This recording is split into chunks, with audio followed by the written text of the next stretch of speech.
welcoming Dr. Ellie Zarabian, host of From Chaos to Connection, growing from pain toward community. Are you ready to make the most of your challenges while moving ahead with your dreams? Do you want your spiritual growth to be part of your healing while living your life with purpose? On Chaos to Connection, you will find resources to transform your difficulties into connections with others. Change is achievable. Dr. Ellie helps you make change both within and in the world. Learn to heal past traumas, become more self-assured, and take action in the world. No matter your spiritual background or cultural heritage, we will work together to transform pain and trauma to community and well-being. You can make this world a better place, starting with yourself. From Chaos to Connection starts now. Hi, welcome. Thank you for joining me live today. I'm Dr. Ellie Zarabian, and this is my show, From Chaos to Connection. If you're interested in the topic of personal growth and building better relationships at home and in the world, then you're in the right place. Let me first take a few minutes to introduce myself and my background and talk to you about the concept of resilience. I think given what we're faced with globally, we could all use some pointers on how to remain more secure and sane, and perhaps even grow as a result of all that's going on. My story, my personal journey, in many ways has prepared me for what's happening in the world today. You see, my story is one of death, rebirth, and resurrection. And if that sounds a little biblical to you, then you're correct. I believe that anyone who has lived through a difficult childhood and has turned out okay, and even went on to become an exceptional human being as an adult, has lived a biblical story. My story began from the minute I was born. You see, I was born in Tehran, Iran, into a middle-class Jewish family. And my earliest memories of my childhood home is waking up every morning to see the daily newspaper splattered with photographs of executions that took place the day before. This was a time of social unrest, war, and a revolution. I remember I used to study those pictures very carefully. Of course, at the time, I didn't know what they were, but I always wondered why the men stood up so upright with their hands tied behind their back and their eyes blindfolded. I never knew why they had to cover their eyes. I also remember seeing their clothes splattered with blood, and I remember thinking to myself, oh, that's what you look like when you're dead. Another vivid memory that I have is auditory. I'll never forget the sound of dropping bombs. There's a distinct high-pitched sound that's very similar to fireworks. It's just 1,000 times stronger. To this day, I love to watch fireworks, but every time I go out for 4th of July, I have to mentally prepare. So these were just some of the memories from the beginning of my life, and just the beginning of the struggles of what life had installed for me. Psychologists say that if a child has undergone severe childhood experiences, the prognosis for a healthy and happy life is very poor. In fact, most people with severe childhood trauma grow up to have many problems as adults. They may suffer from mental illness, health issues, drug and alcohol addiction and abuse, homelessness, and even die an early death. But I'm here to tell you that none of those outcomes happened for me. Although I did struggle with depression in my 20s, for the most part, I was able to go on and create a bountiful life for myself, surrounded with beautiful children, a home, good friends, good health, and a fulfilling practice. Most importantly, I've been blessed with a great deal of joy in my heart, despite all the hardship I have endured. In psychology, we call this resilience. And psychologists always want to know what makes some people so resilient in the face of so much difficulty in life. How is it possible that some people can endure so much pain and still turn out to be okay, and some even become exceptional human beings, while others with much less difficulty can end up struggling so much in life? My hope for creating these podcasts is to help you learn more about resilience by giving you examples of my own life and the lives of clients I have worked with. I hope you too can learn to become stronger in the face of difficulties, especially given all that's happening around us in the world today, in the wake of a global pandemic, floods, earthquakes, extreme weather conditions, and financial and political turmoil. In fact, I feel that it's crucial that we learn the skills and the tools that are needed to stay afloat and even do well in life, given all that's going on. So, what's the problem? Well, as you're aware, these are some unprecedented times and on a global scale.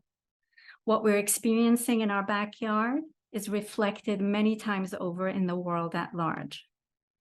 Meaning, if we're still dealing with the effects of COVID here in the US, imagine where the developing countries are with it.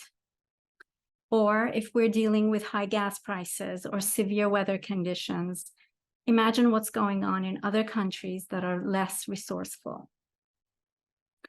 While we're dealing with a pandemic, housing and climate crisis, homelessness, massive layoffs, a recession, and political turmoil here at home, other countries like Israel and Pakistan may be on the brink of a civil war, along with financial and social collapse, while other countries like Ukraine continue to be plagued with war, death, and destruction. So where are we going with all this? Sadly, no one knows. Some say we're on the verge of a global collapse. Others are more optimistic and say it's the coming of the Messianic era where peace, tranquility, and prosperity will prevail.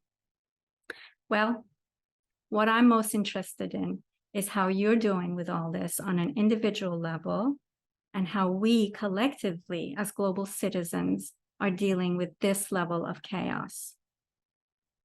These are some of the fireworks and bombs that are going off around us, and I want to know how you're managing. Based on my intro that I shared with you earlier, you're aware that I went through a mini version of this kind of chaos early in my life. I shared about how my earliest childhood memories were based on memories of death and destruction. But I also shared that I was able to come through all that chaos in one piece and in relatively good mental and physical health. Again, to be able to experience extreme difficulty in the face of life and come through okay is called resilience. So I want to ask you, are you being resilient at this time in your life? Are you able to wake up every morning still feeling gratitude for what you have, for what you're able to give and receive? Are you able to count your blessings and see your glass as half full? Or the opposite? Are you waking up every morning feeling heavy, sad, burdened, and wondering how you're going to get through the day? So if your tank is a little low at this time and you need some support and encouragement, I'm here to offer what I can to help you through these challenging times. Given all that's going on right now, my hope is to create an intentional global community where we come together and offer care and support to one another and be a source of inspiration for others in the world. So today, I want to share with you 3 practical tools that will definitely help you build resilience. I personally myself have been practicing these tools most of my life, and I can assure you that if you apply some version of these tools to your own life, you will do just fine. By the way, I also love to hear from you with regards to what you're doing to help stay afloat and positive during these times. So feel free to share your comments in the Facebook chat box below. Okay, so we're going to continue this conversation, but first, let's take a short break And you can go ahead and check out my website at Center on Peace in the meantime, and we'll be right back. See you soon.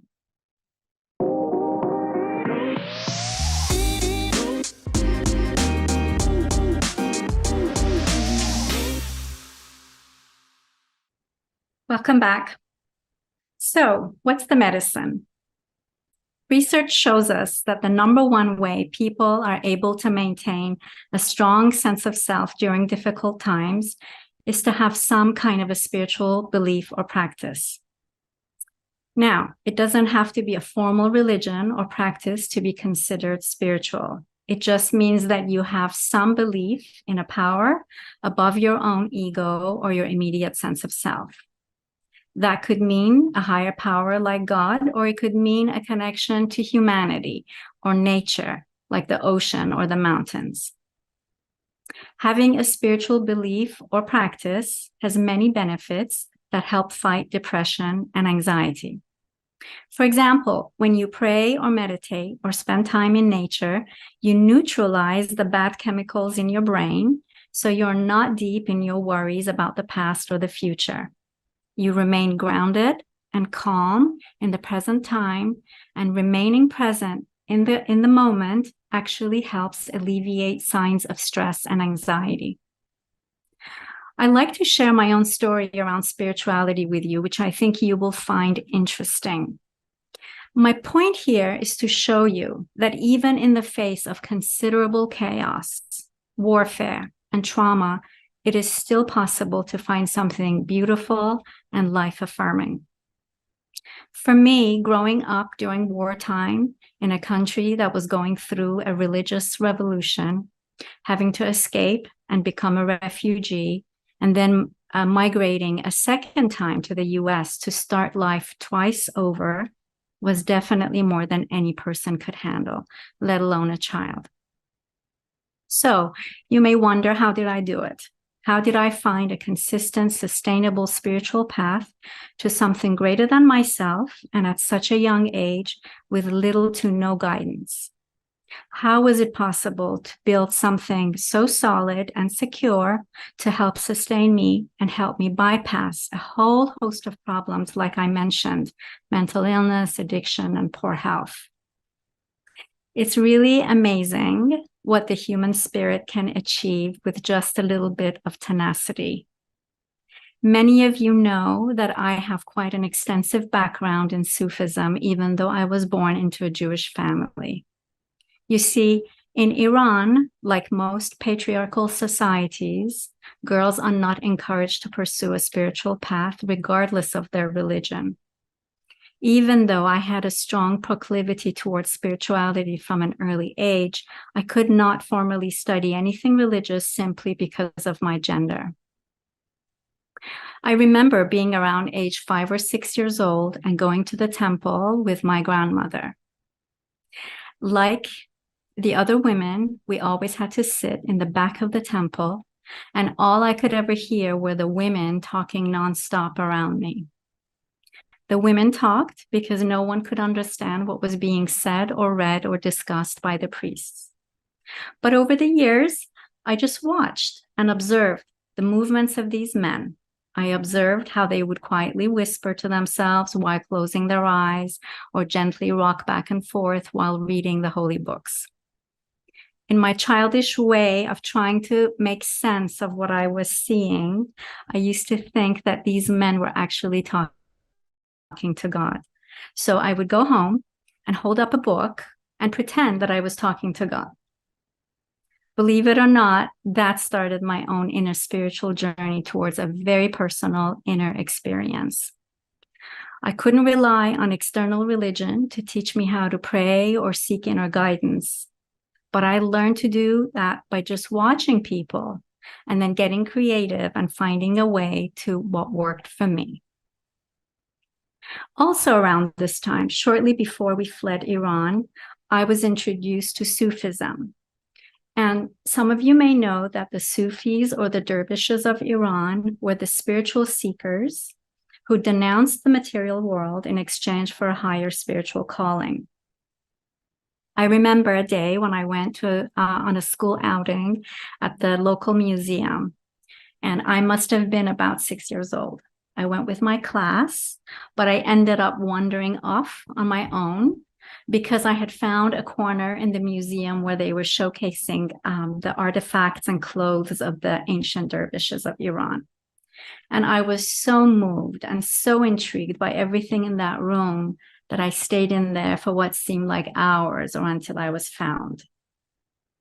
These two experiences ended up eventually helping me find a path to where I am today, a place of inner peace, love, and gratitude. People often ask me how I explain this strange and even bizarre spiritual upbringing. And I say, for me, it's simple. My Jewish roots taught me about the existence of God, and my Sufi roots taught me about a direct path to the experience of God. For me, one cannot exist without the other. The two of them together have formed the person I am today. Another way of looking at my upbringing is to say that my biological family is Jewish and my adopted family is Sufi. I will share more with you about my spiritual journey as we delve further into the topic of resilience. But for now, I want to go and talk about the second tool to cultivate in your life. And that's having some form of movement, activity, or exercise in your daily life. Again, it doesn't have to be anything formal like going to the gym 3 times a week, although that's a great way to release stress. But if you're not a gym person, then just walking every day for half an hour or an hour around the neighborhood or the park is sufficient. When you move your body, you release endorphins or good chemicals in the brain. And by doing that you help alleviate symptoms of stress and worry. If you do that every day for half an hour or an hour, you're resisting building stagnation in your mind and body. Now, for me, walking helps me stay strong. I have found that if I don't move my body, depression is very quick to set in. So when I get on the treadmill or I go walking, I work through what's bothering me or stressing me out while I'm exercising, and then I end up reaching a place of resolution in my mind where I release all the negative effects of those thoughts. And then I'm not holding on to the toxic effects of negative thinking. So take a mental imagery inventory of your life right now. How much do you move daily? Are you mostly stuck sitting behind a desk or your computer or on the couch or behind the steering wheel? If so, what's one small step you can take today to move your body just a little bit more? We're talking baby steps. Think of it and do it again tomorrow. If you do this for 2 weeks straight, you have built up a positive habit and it's there for you for life. Okay, the third and final tool that I want to recommend that you try to implement into your life is the practice of radical honesty. At first, that may sound strange or even unrealistic because you're not used to it. You may not even be familiar with it. But in order to hold yourself accountable and make the necessary changes in your life, I want to encourage you to be totally honest with yourself and about yourself at the present time, what's happening in your life. So if you're having a hard time with some aspect of life, like relationships or work, I want to encourage you to acknowledge it and talk about it with a trusted friend or family member or anyone who's a good listener. You see, the reason is because most people who struggle with depression and anxiety feel very alone in their thoughts and feelings. They think no one will understand them or be able to help them. And that's just not true. So just acknowledging that you're having a difficult time is a big step forward. For me, when I have negative or anxious thoughts and I can't work through them or release them through meditation or exercise, I just acknowledge them, that I'm having a hard time, so I don't feel guilty or pressured to feel happy or be in control. And then I can just let it go. Okay. And I love the explanation that Rumi gives. He says, sometimes you have unwanted guests visiting your home, moving the furniture around, banging things here and there, disturbing your peace of mind. But eventually they will leave.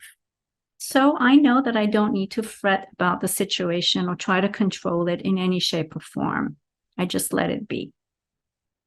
Radical honesty is to do what you can to acknowledge your situation and do something about it. But if you can't, then you give yourself room to have those feelings without feeling bad.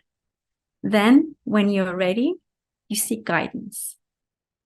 Believe it or not, practicing these 3 tools for over 3 decades is what has helped me stay grounded and sane for the most of my life. Okay, so to wrap it up, remember that there are 3 important ways to build resilience. Number 1 is connecting with something greater than yourself, whether it's a formal religion or informal spirituality like meditation or connection with nature. Number 2, creating movement in your daily life, either through formal exercise or walks around the park or the neighborhood. And number 3, practicing radical honesty with yourself, talking and sharing about what's going on for you with a trusted friend, family member, clergy, or therapist. If you like the content of my podcast today, please like my page and tune in twice a month, every second and fourth Monday at 2 p.m. Pacific time for more helpful talks like this one.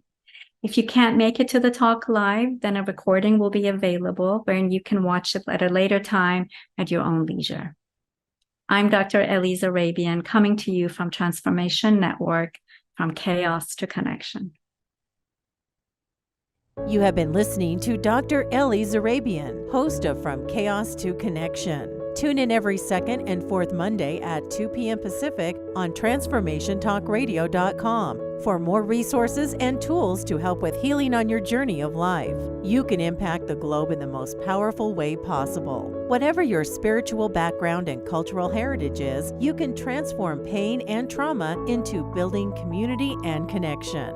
Join Dr. Ellie in identifying what you need to heal within and in our world. For more information, visit centeronpeace.com. That's centeronpeace.com.